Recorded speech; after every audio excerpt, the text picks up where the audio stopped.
paano daw sila magtatrabaho kung luma ang constitution? Aba, paano kayo magtatrabaho? So, ibig sabihin wala kayong tinatrabaho diyan, tumatanggap lang talaga kayo ng pera dahil luma yung konstitusyon. So, ay si tambalos-los ng 632 million bago mag-end ang sesyon ng December. Para saan yon? Yung 632 million sa total yon sa buong senador. Ay, buong senador, buong kongresista.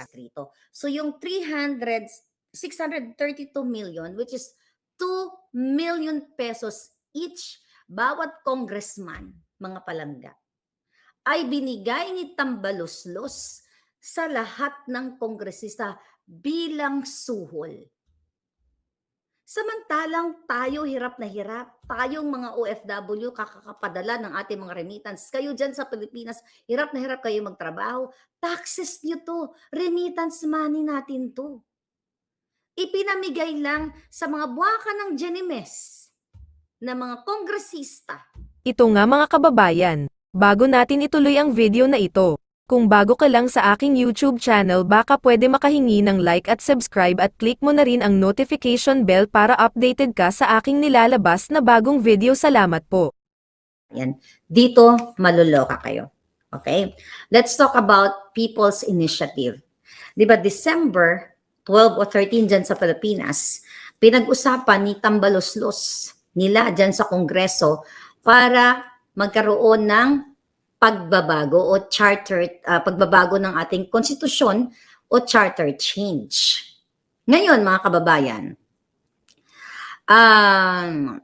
based dun sa sinabi ng report, okay, ng media na kung saan nagsalita si Tambaluslos na kailangan daw, di ba, sa kanyang speech actually, na kailangan daw magkaroon na ng charter change. Di ba? Sabi pa nga niya, next year, ito sabi ni Tambaluslos, next year, which is 2024, we will focus our attention on studying and reviewing proposals that deal with the restrictions blocking the entry of foreign capital and investment in the Philippines. This include deliberations on proposed measures related to constitutional change. Okay? Pinag-usapan nila yan second week ng December last year of 2023. So ngayon, mga kababayan, okay? At ang kanyang House Senior Deputy Speaker na si Aurelio Dong Gonzales Jr. ay nagsalita din na paano daw, ito ang eksakto niya. Okay, this was December 12. Bagong Pilipinas, dapat bagong konstitusyon. Okay, sabi ni Dong, we will try to pursue it by next year. O, pareho sila ng litanya ng kanyang amo na si Tambaluslos on the resumption of the third regular session. We will tackle the amendments to the 1987 Constitution. Sabi niya, bagong konstitusyon ng bagong Pilipinas. Paano ka magtatrabaho kung bagong Pilipinas pero luma yung ating konstitusyon? Kung di ba naman, kalechihan ang kanyang sinasabi. Paano daw sila magtatrabaho kung luma ang konstitusyon? Aba, paano kayo magtatrabaho? So, ibig sabihin wala kayong tinatrabaho diyan, tumatanggap lang talaga kayo ng pera dahil luma yung konstitusyon. So, kailangan talagang magkaroon ng charter change para what? Para ma-extend ang inyong mga term at hindi na magkaroon ng election sa 2025.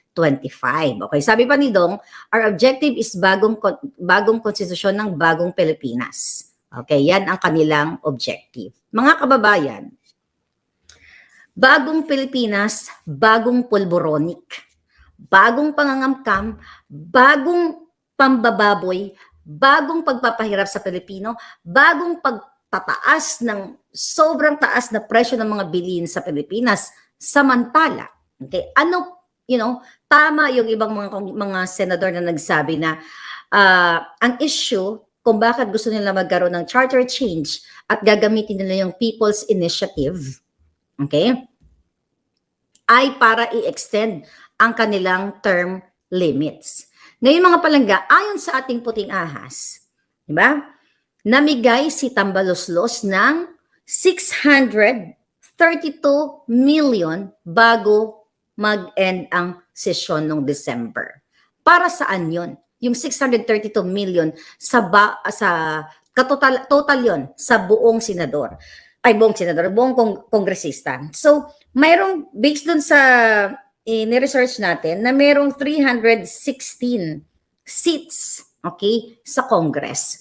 So, ayon sa ating puting ahas na kongresista mismo babae, ay binigyan ng 2 million each sila.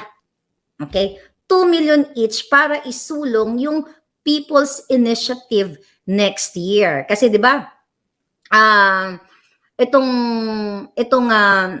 What do you call it? Itong charter change na ito through People's Initiative, kailangan na ng 3%, okay? 3% na registered voters sa bawat distrito nila. Okay? Sa bawat district nitong mga kongresista na ito. So ngayon, mga kababayan, ito ang isusulong ngayon.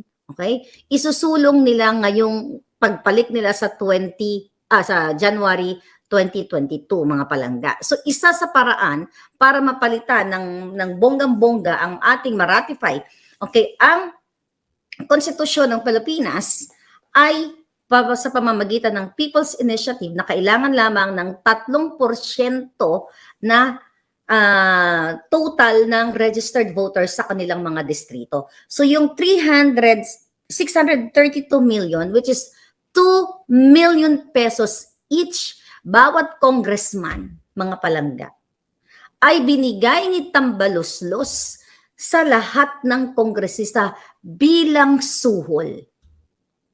Imagine niyo mga kababayan, 2 million each. By the way, hindi lang ito sa Paskong 2023. Nagbigay din si Tambaloslos noong 2022. So, if we just compute for the 2,632 mga palangga, okay, magkano yan? Ilang bahay ang pwedeng ipatayo niyan mga palangga? Ilang bahay ng mga Pilipino ang pwede nating ipatayo? Okay. Okay, 1,000, okay? Billion, 1.264. Okay? So 1.2 billion. Okay? 1.2 billion mga palangga. Tama ba yung computation natin? So ngayon, imagine nyo, for 2022 and 2023, pinamasko ni Tambaloslos ayon sa ating puting ahas, 2 million each. Mga kababayan, samantalang tayo hirap na hirap, tayong mga OFW kakakapadala ng ating mga remittance. Kayo dyan sa Pilipinas, hirap na hirap kayo magtrabaho. Taxes nyo to, remittance money natin to. Ipinamigay lang sa mga buwaka ng Genimes na mga kongresista. Okay? Ang 2 million each, so bali naka 4 million na sila, 22 to 2023. 4 million each mga palangga. At ayon sa ating, puting ahas, actually kongresista ang ating puting ahas, but ngayon, I totally understand na ikaw, pag binigyan ka ng 2 milyon, okay? Kung ikaw ay kongresista, pag binigyan ka ng 2 milyon, pwede mo kasing gamitin yon sa tama at maling pamamaraan. That's why I totally understand yung ibang mga kongresista, ang exact word niya sa akin, Miss Maharlika, nagpapanood ka namin, yung mura mo, tinatanggap namin yan. At we totally understand you. Yun ang sabi ng ating puting ahas, mga palangga. Na kongresista, 2 actually sila. Okay, ngayon ang sabi niya, alangan naman magwala ako dun, ma'am. Sabi niya, magwala ako na, ay, ganito, ganyan, ganon. Di ba, wala daw siyang magawa. Pero sabi niya sa akin, yung perang niyon, maniwala daw ako sa hindi, gagamitin niya sa tama. Gagamitin niya sa kanyang mga constituents. Pero ang exact term niya nga, it's disgusting, itong si Romualdez. Mga kababayan, ang gagawin nila, 2 million, so ito yung galing sa excess na 1.8 billion na travel funds na kinwestiyon ni Ka Eric. Remember, kinwestiyon ni Ka Eric na, may nagsabi sa kanya sa kanyang source na gumastos si Tambaloslos ng 1.8 billion. 'Di ba? Kinontempt nila, nakulong, idinitine dyan sa Congress. Then actually today ay naghain ng pina-inhibit, okay, ng lawyer ng SMNI nila, ng SMNI itong NTC dahil nga, sa kanilang sa kanilang illegal na ginagawa sa panggigipit actually sa SMNI. So, ngayong araw yan, na-browse ko lang sa balita. So, ganun pa man, ang pera, mga palangga, for this 2023, 632 million. At ayon sa ating puting ahas, pinapirma lang sila parang attendance. So, wala daw resibo, okay? Walang resibo na natanggap ito receipt na tumanggap ka ng 2 million pesos as bonus, as Christmas bonus, as generous allowance. Pero ang intention nito, para isulong ang People's Initiative this January 2024. Ngayon mga palangga, so syempre gagawa nila ng paraan ni Tambaluslos kung paano nila ma-illegalize ang pag-report sa COA nitong pinamigay nila ng tagda-2 milyon sa mga kongresista. Waka ng gininan nyo, putang ina ninyong lahat. Hinayupak kayo. Lalo ka na Tambaluslos. Ikaw, jutang gininan ka, hindi mo pera yan. Kung pinatayo nyo ng mga bahay, housing project, dyan sa malapit sa airport, na pagbaba pa lang nakikita ng mga turista na bulok na ang Pilipinas. Di ba nagpatayo kayo ng mga bahay kahit na worth 1 million each. Ilang bahay ang mapapatayo nito mga palangga? Kung last year, 632, sabi mo sa 1 million, 632 na mga Pilipino ang pwedeng mabigyan ng bahay.